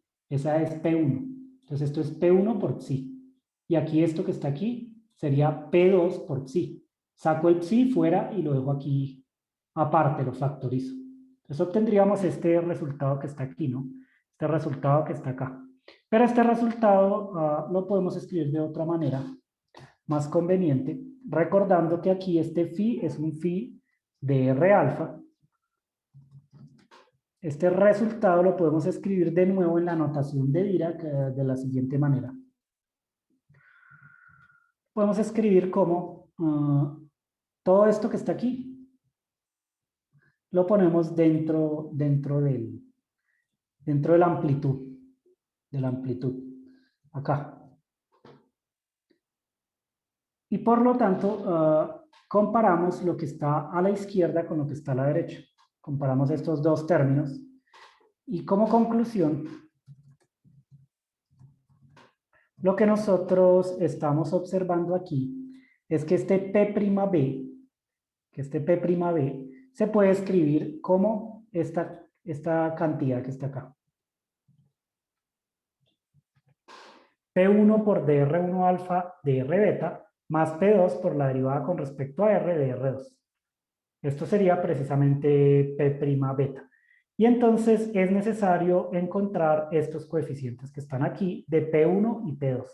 Es decir, lo que estamos viendo es que P' es una superposición de P1 más P2, salvo algunos coeficientes que todavía no sabemos qué es. Necesitamos calcular estos coeficientes. Para calcular estos coeficientes simplemente necesitamos la definición de R centro de masa y de esta R minúscula que es R1 menos R2. Así podemos encontrar precisamente los coeficientes que están aquí. Entonces miremos cómo se calculan. Calculemos los coeficientes de P1 y P2. ¿Cómo se calcularía estos coeficientes? Para calcular estos coeficientes, nosotros debemos expresar R1 y R2 en términos de esta R minúscula. Eso es lo que hay que hacer, ¿no? Miren que acá lo único que estoy haciendo es derivar R1 y derivar R2 con respecto a esta R minúscula. ¿Eso qué quiere decir? Que si yo escribo R1 y R2 en términos de R minúscula, puedo calcular estas derivadas que están acá, estos coeficientes. Y entonces hacemos eso. Escribimos R1 y R2 en términos de R minúscula. Para eso tenemos que recordar la definición de R centro de masa. La volvemos a poner aquí, yo la había copiado antes. Es decir, tomamos esta definición de R centro de masa para un sistema de dos partículas, pero además tomamos esta otra R minúscula que es igual a R1 menos R2, ¿cierto? Entonces miren que ustedes tienen aquí un sistema de dos ecuaciones con dos incógnitas que son R1 y R2, por lo que en principio pueden escribir tanto R1 como R2 en términos de R centro de masa y R minúscula, que es lo que queremos hacer para encontrar estos coeficientes. Escribir R1 en términos de R minúscula y escribir R2 en términos de R minúscula. ¿Cómo se hace eso? Bueno, con un procedimiento algebraico sencillo. Lo único que deben hacer es, por ejemplo, reemplazar R1 en términos de R. Aquí, R1 sería R más R2. Entonces miramos para R2 cómo se calcularía. Para R2 se tiene que, ustedes van a coger esta relación de centro de masa que está aquí, la posición del centro de masa, y van a escribir R1 en términos de la R minúscula. Es decir, en vez de escribir R1 ponen R más R2, así. Y resuelven un poco este término que tienen aquí. Simplemente separan la parte en R y separan la parte en R2. Entonces miren que si separan la parte en R obtienen esto. Obtienen M1 dividido M1 más M2 multiplicado por R. Mientras que la parte en R2 ustedes obtendrían lo siguiente. Obtendrían M1 por R2, ¿cierto? Más M2 por R2 dividido M1 más M2. Simplemente separé estos términos, ¿no? Los separé. Pero pueden sacar factor común R2 acá en el numerador y lo ponen aquí adelantico. No, se me perdió, lo ponen acá. Y se dan cuenta que M1 sobre M1 más M2 sobre M1 más M2 pues vale 1. Y 1 por R2 pues es R2. Por lo tanto, obtienen que R centro de masa es todo esto que está aquí. Es igual a M1 sobre M1 más M2 por R más R2. De aquí despejan R2. Entonces, despejando R2, se tiene que R2 entonces es igual a R centro de masa menos esta expresión que está aquí. Simplemente la pasan a restar al otro lado. Y entonces noten que ahora tienen una función de R2 en función de R minúscula. R2 en función de R minúscula. Y por lo tanto ya pueden evaluar, por ejemplo, esta derivada que está aquí. Porque esta es la derivada de R2 con respecto a R minúscula. De manera totalmente análoga, ustedes pueden encontrar R1 en función de R minúscula. De manera totalmente análoga, se puede mostrar que R1, si la calculan, entonces sería igual al siguiente resultado. Sería R centro de masa más M2 dividido M1 más M2 y multiplicado por R. Miren que lo único que tendrían que hacer aquí es reemplazar R2 con R1 menos R. Lo ponen aquí. R2 con R1 menos R y luego despejan R1 y obtienen este resultado que está aquí.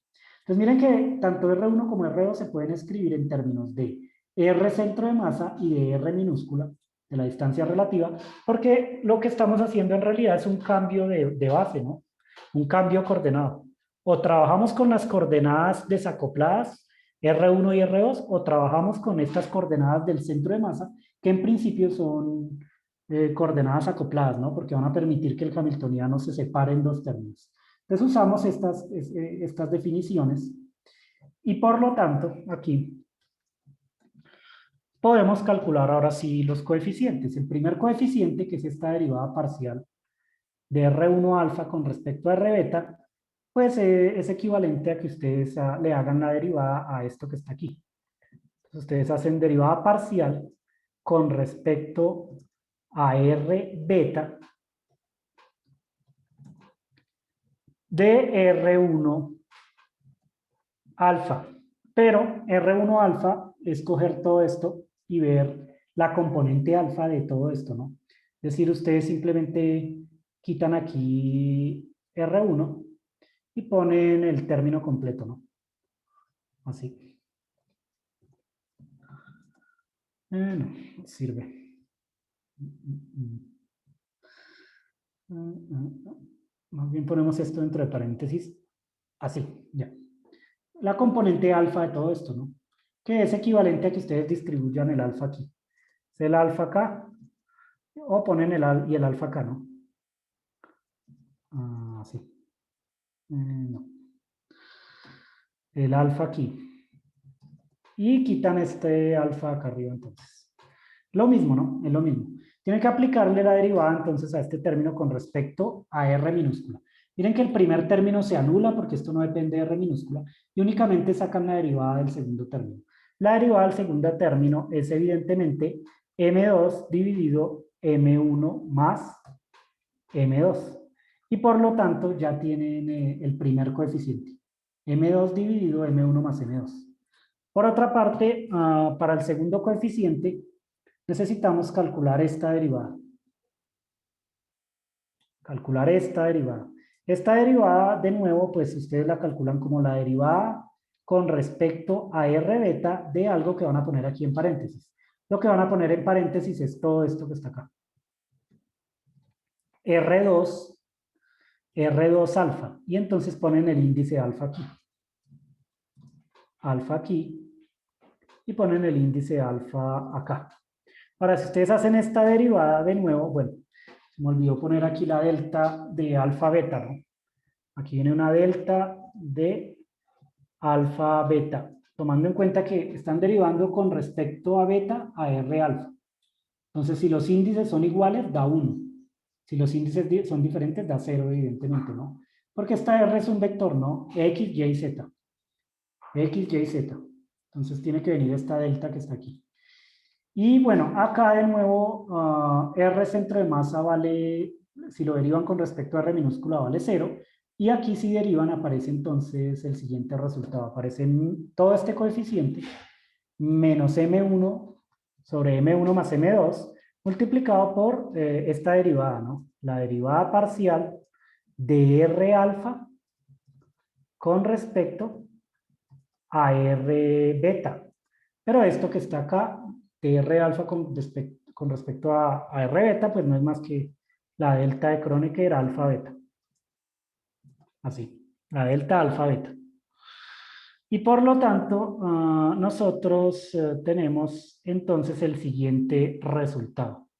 Como consecuencia, Noten que este P', que era el que queríamos calcular, se puede escribir de la siguiente manera. P' beta es entonces un P1, y que aquí yo a P1 no le había puesto los índices. Aquí a este P1 le hizo falta en todos lados el índice, ¿no? Que ponerle el índice alfa al P1, ¿no? Miren que aquí venía menos IH barra la derivada con respecto a R1 con el alfa, ¿no? Entonces todos estos P1 tienen aquí el índice alfa abajo. P1 alfa, P2 alfa, en fin. Aquí. Y lo mismo todos los que vienen adelante, ¿no? Vamos, pongámoselo aquí porque faltó ponerle índice. Alfa aquí, alfa acá, etcétera, ¿no? Y entonces aquí esto venía con el índice P1 alfa. P1 alfa acá y acá P2 alfa. Y bueno, ustedes reemplazan explícitamente ahora los coeficientes que encontraron. Y entonces dicen, bueno, P1 alfa viene acompañado con DR1 alfa, DR beta, que es esto que está acá.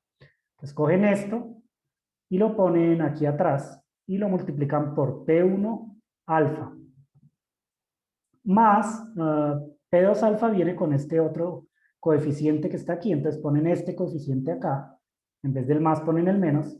Y ponen el P2 alfa. Alfa. Pero si ustedes hacen delta de alfa beta con P1 alfa, eso les da P1 beta, ¿no?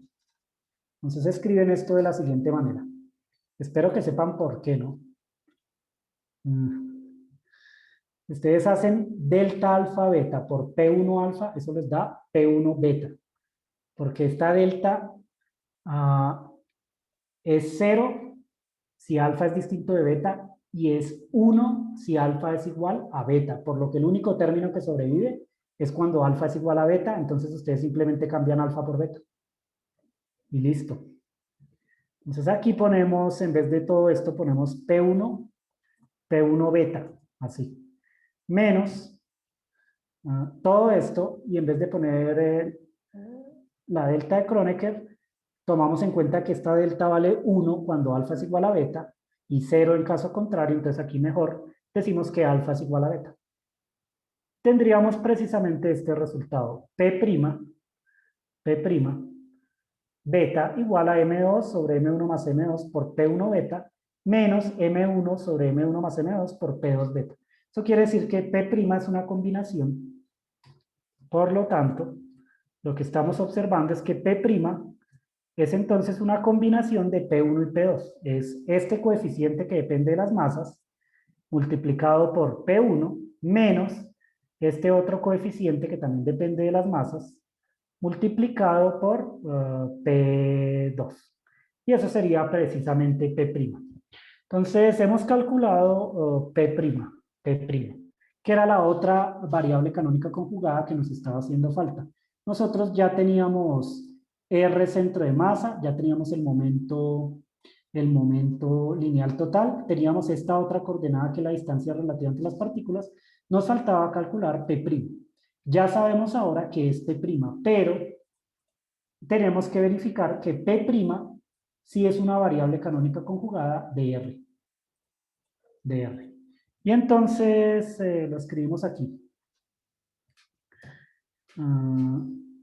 Verifiquemos que esta P' que acabamos de encontrar es una variable canónica conjugada de la R minúscula, ¿no?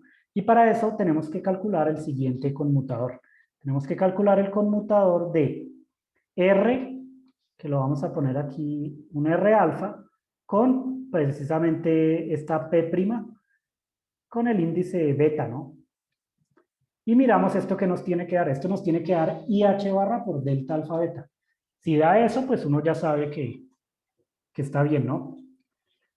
Usamos la definición de R. R es R1 menos R2.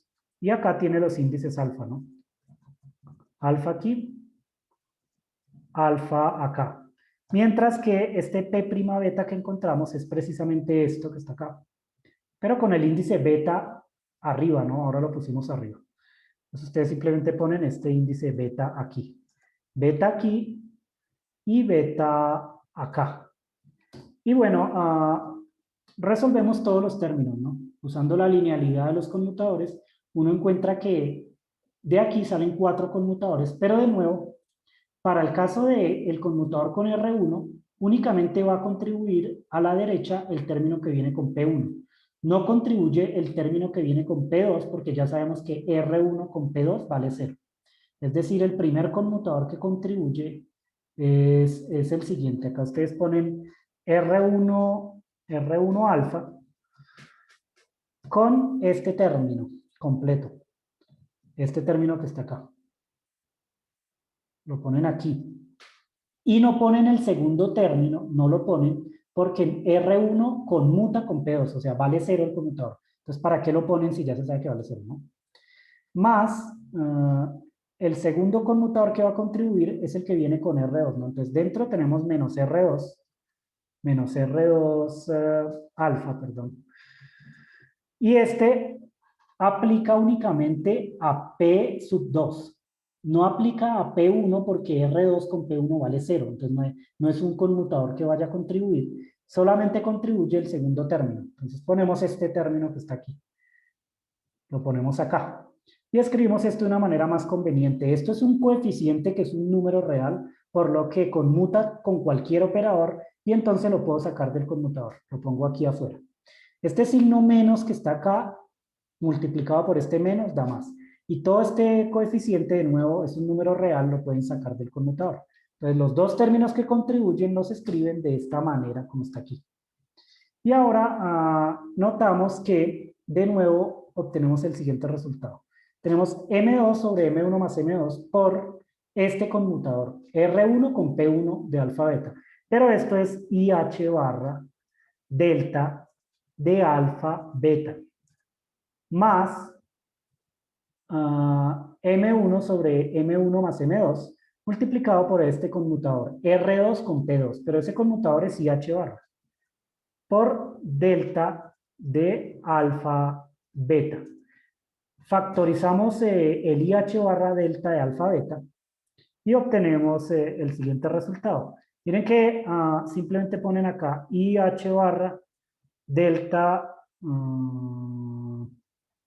delta de alfa beta, mientras que esta suma, si factorizan este término que está acá, este término y este otro, ustedes obtienen entonces que quedaría acá multiplicado por M2 más M1 dividido M1 más M2, ¿no? Pero la suma de dos números es conmutativa y entonces M2 más M1 sobre M1 más M2 es precisamente 1. 1. Entonces esto es un 1 y acá escribimos simplemente IH barra por delta de alfa beta. Eso quiere decir que, en efecto, R minúscula y esta P' son variables canónicas conjugadas porque satisfacen esta relación de conmutación. Y entonces ahora sí tenemos todas las variables canónicas conjugadas. Tenemos que, si volvemos aquí a nuestro conjunto de variables canónicas conjugadas, tenemos que R centro de masa y P, que es el momento lineal total, son variables canónicas conjugadas porque satisfacen esta relación de conmutación que ya vimos explícitamente. Pero no solo eso, sino que R y P', R minúscula y P', también son variables canónicas conjugadas porque satisfacen también esta relación de conmutación. Ahora, uno puede verificar, pero eso ya lo pueden hacer ustedes cuando tengan tiempo en sus casas, cuando estén haciendo algo, cuando tengan tiempo, mejor dicho. Me pueden verificar que R centro de masa conmuta con R minúscula, es decir, da 0 el conmutador, y R centro de masa conmuta con P', mostrando que son grados de libertad independientes. También se puede mostrar que este momento lineal total conmuta con R minúscula, que es evidente, se ve fácilmente, y también que P conmuta con P', que también es evidente porque P' depende de P1 y P2. Y los momentos lineales conmutan entre ellos, ¿no? Entonces, se tiene todas las relaciones de conmutación necesarias para definir un nuevo conjunto de variables canónicas conjugadas. Este es un nuevo conjunto de variables canónicas conjugadas. Y es en este nuevo conjunto de variables canónicas conjugadas que el hamiltoniano se puede separar en dos partes, ¿no? Entonces, ahora que ya sabemos, que ya tenemos el conjunto de variables canónicas conjugadas, escribimos el hamiltoniano en términos de estas nuevas coordenadas. Ahora escribimos el hamiltoniano en términos de estas nuevas coordenadas en el centro de masa, ¿no? Porque eso es lo que estamos haciendo, estamos en el centro de masa. Recordamos que el hamiltoniano era precisamente, ¿dónde lo tenemos? Para no volverlo a escribir, era este que está acá. Pero ahora vamos a hacer el cambio de base. Vamos a escribirlo en el centro de masa. Miren que este hamiltoniano se puede escribir fácilmente en el centro de masa porque primero, R1 menos R2 ya sabemos que es esta R minúscula. Entonces aquí este término potencial se simplemente cambian R1 menos R2 por R minúscula. Pero además tienen que escribir P1 y P2 en términos de P y P', ¿no? Entonces eso es lo primero que hay que hacer. Escribamos esta P1 y P2 en términos de P, que es P1 más P2, y P', que fue lo que acabamos de encontrar, ¿no? Entonces recordemos que P' era precisamente esta cantidad que está aquí. P' es esto, ¿cierto? Mientras que P es igual a P1 más P2. De nuevo, miren que es un sistema de dos ecuaciones con dos incógnitas, P1 y P2. Y entonces de aquí yo puedo escribir P1 y P2 en términos de P' y P. Es lo que hay que hacer. Y esto pues es totalmente análogo a lo que estábamos haciendo ahorita con R1 y R2 en términos de R centro de masa y R minúscula, ¿no? Es exactamente lo mismo. Entonces, ¿qué es lo que tienen que hacer? De lo mismo que hicimos con R1 y R2. Escribimos P1, lo escriben así. P1 lo escriben igual a P menos P2. Y lo reemplazamos en la ecuación de P'. Así. Es decir, ustedes cogen esta ecuación que está aquí y en vez de poner P1, ustedes dicen, bueno, pero P1 se puede escribir en términos del momento lineal total como P menos P2. Y luego separan estos términos.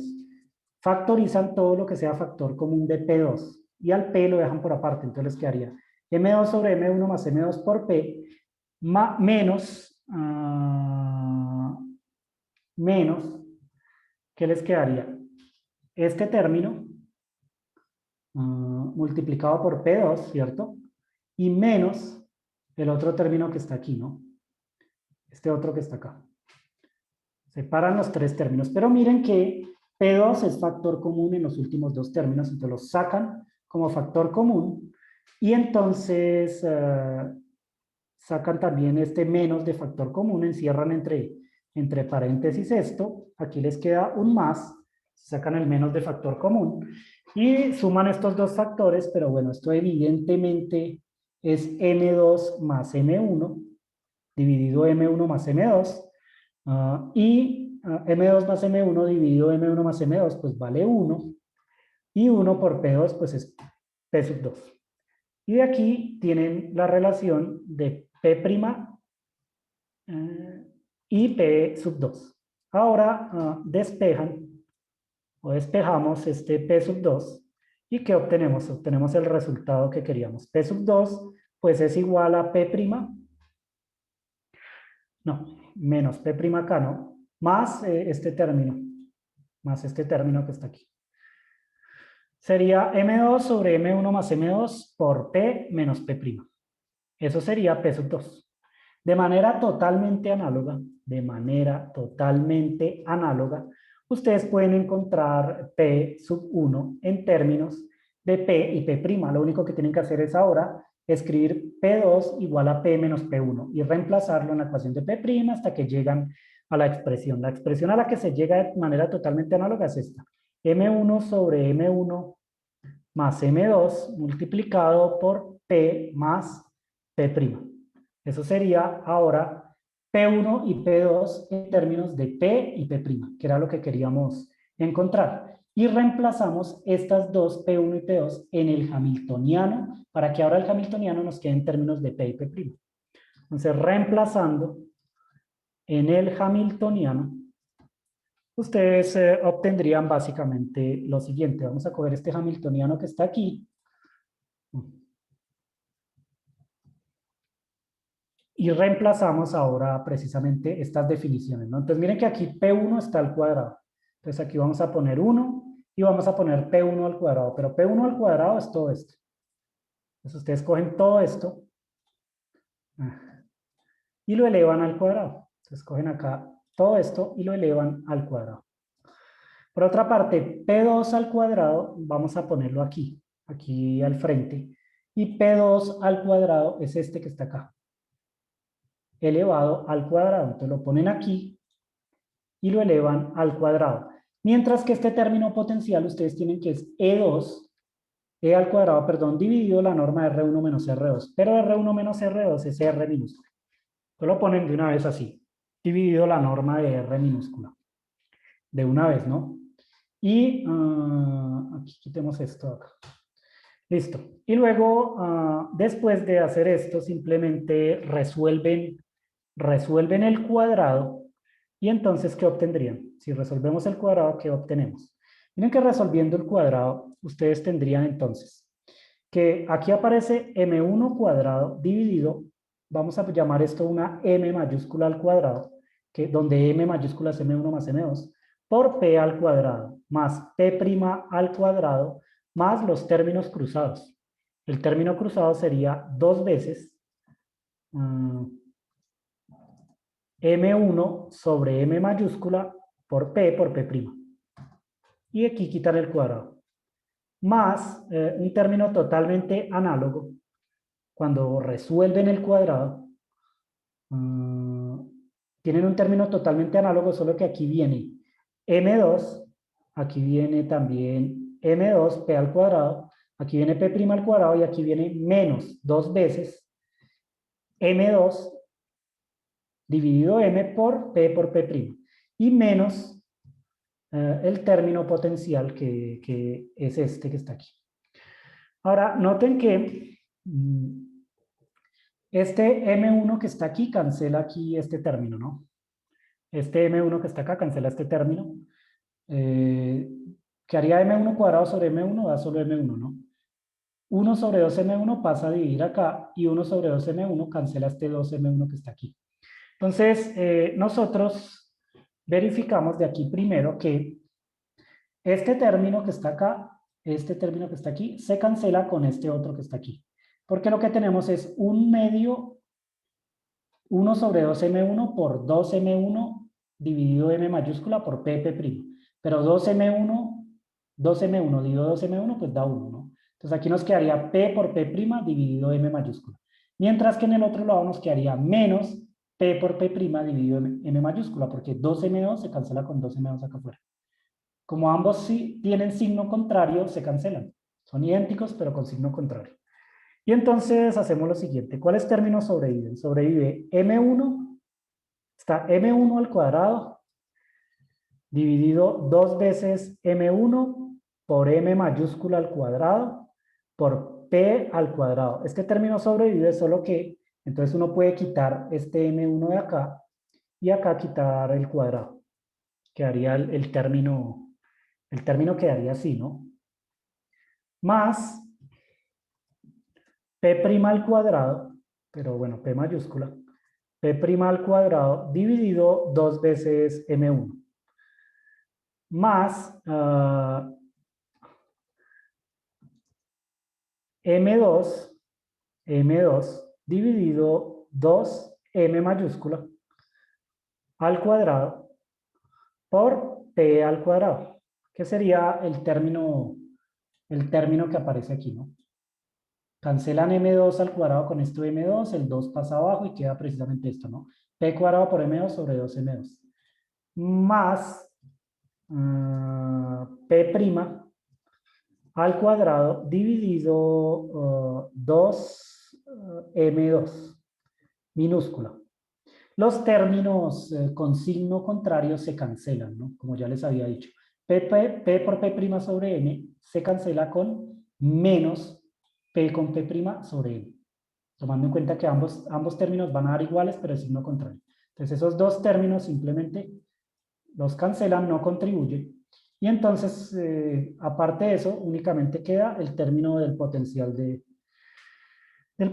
Coulomb, este término que está aquí. Y reorganizan esto de una mejor manera. Simplemente factorizan P al cuadrado y factorizan P' al cuadrado. Entonces ustedes dicen, bueno, P al cuadrado está escrito de la siguiente manera. Factorizando P al cuadrado nosotros tenemos M1 más M2 dividido dos veces M mayúscula al cuadrado multiplicado por P al cuadrado. Factorizaron P al cuadrado. Más, ahora factorizan P' al cuadrado. 1 sobre M1 más 1 sobre M2 por un medio, ¿cierto? Por un medio. Y por P' al cuadrado.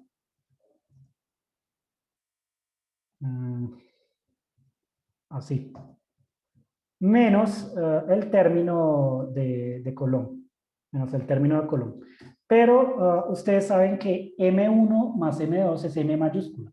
Por lo que el primer término entonces queda escrito como P al cuadrado sobre 2 veces M mayúscula, se cancela una de las M mayúsculas, más P' al cuadrado, P' al cuadrado, dividido 2 veces una mu, que es la masa efectiva en el centro de masa, menos E cuadrado sobre R. Es decir, en conclusión, lo que nosotros tenemos es que este hamiltoniano se puede escribir como esta cantidad que está aquí, donde definimos ciertas cosas, donde definimos que M mayúscula es M1 más M2 y donde definimos además que 1 sobre mu es igual precisamente a lo que tenemos aquí en paréntesis, ¿no? 1 sobre M1 más 1 sobre M2. A esta mu se le conoce como masa efectiva en el centro de masa, que aparece en los problemas de dos cuerpos cuando uno los trabaja en el centro de masa, ¿no? Y entonces miren que encontramos ya este hamiltoniano para terminar. La próxima clase hablamos un poco más de eso. El hamiltoniano que encontramos está precisamente en una base acoplada porque se puede escribir como este término más este otro, que son dos términos que están acoplados porque P' y R son una de las variables canónicas conjugadas, mientras que P con R centro de masa era el otro conjunto. Todo este término que está aquí a la izquierda conmuta con este otro término que está en el cuadro rojo porque son grados de libertad independientes. P conmuta con P' y P conmuta con R minúscula. Estas son unas variables canónicas conjugadas, estas son otras. Es decir, ahora H sí se puede escribir como la suma de dos hamiltonianos que son mutuamente conmutantes, ¿no? Solo que sería una parte en el centro de masa y otra parte que tiene este otro sistema de coordenadas, ¿no? Y bueno, dejamos aquí porque hoy sí me extendí bastante, ¿no? Vamos a pausar el video.